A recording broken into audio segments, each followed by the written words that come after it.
नमस्कार मित्रों, आज चिंतन में पारिवारिक जीवन में आनंद। पारिवारिक जीवन में सामान्य सी बातों को लेकर आए दिन क्लेश कलह उत्पन्न होने लगता है। साधारण सी बातें जिन्हें यदि गंभीरता की दृष्टि से देखा जाए तो बिल्कुल सच ही मालूम देती है, परंतु उनके कारण ही पारिवारिक जीवन में क्लेश कलह खड़ा हो जाता है और पति पत्नी बुरी तरह एक दूसरे से नोक झोंक करने लगते हैं। उदाहरण के लिए पति दफ्तर से थका मांदा आया है, उसने अभी अपने कपड़े भी नहीं उतारे और उसके सामने पत्नी ने अपने दिन भर की घटनाओं का रोना धोना शुरू कर दिया है। अपनी जरूरतों की लंबी फहरिस्त पति के सामने रख दी। पति सुबह का गया, शाम को घर आया है। इस बात की पत्नी को चिंता नहीं है। इधर पति दिन भर के काम के दबाव से थका हुआ है। वह इन सब बातों को सुनकर खिंचने लगता है और परिवार का वातावरण कलहपूर्ण बनने लगता है। एकाकी पति के त्याग और लचीलेपन से भी काम नहीं चलता और केवल पत्नी ही पति की हर इच्छा के आगे झुकती रहे, यह भी अव्यावहारिक है।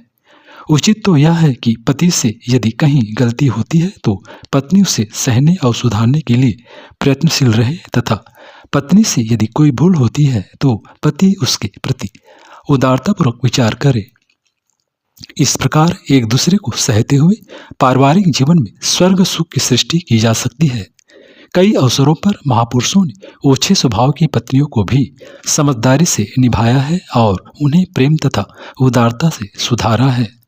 परिवार में ऐसी परिस्थितियां भी आती हैं जिनमें अपने जीवन साथी की उपेक्षा मिलती है एवं ऐसे अवसरों पर गलत प्रतिक्रिया व्यक्त करने से बचा जा सके तो जीवन साथी पर उसका अच्छा प्रभाव पड़ता है और उसे अपने रवैये पर पुनर्विचार करने के लिए भी अनायास ही प्रेरित किया जा सकता है।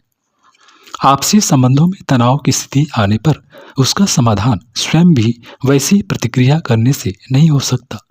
क्रोध एवं आवेश के क्षणों में पति या पत्नी में से कोई भी एक गर्म हो तो दूसरा नरम की नीति अपनाने लगे, तभी आपसी मतभेदों का समाधान सरलतापूर्वक किया जा सकता है।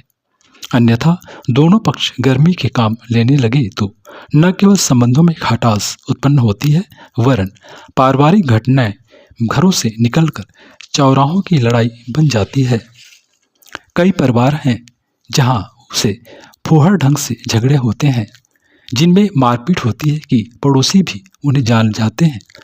ये बातें समाज के सामने भी खुल जाती हैं और पति अपने को अत्यधिक अपमानित महसूस करने लगता है, जिससे पत्नी के प्रति घृणा की भावना बढ़ने लगती है।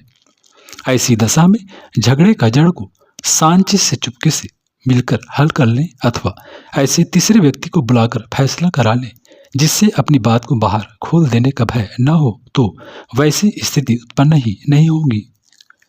पारिवारिक सामंजस्य बनाए रखने में पुरुष का भी भूमिका कम महत्वपूर्ण नहीं है। उसे नारी की कोमल भावनाओं संवेदनाओं का सदैव ध्यान रखना चाहिए। नारी पुरुष से सर्वदा वस्तुएं या उपहार ही नहीं चाहती, वह उससे अपनत्व एवं प्यार की भी कामना करती है। सहज स्वभाववश वह अपने अधिकार क्षेत्र का अतिक्रमण होते देखना सहन नहीं कर सकती। पुरुष को उसकी इस मनोभूमि के अंदर बैठकर असीम विश्वास उत्पन्न करने का प्रयत्न करना चाहिए। पुरुषों को तो अत्यधिक समय घर के बाहर ही बिताना पड़ता है, अतः वे बाहर की दुनिया को अच्छी तरह देखने परखने के आदी हो जाते हैं, परंतु महिलाओं को घर के और बच्चों के दैनिक कार्यों से समय ही नहीं कम मिल पाता है और कि वे बाहर की दुनिया का जायका ले सके।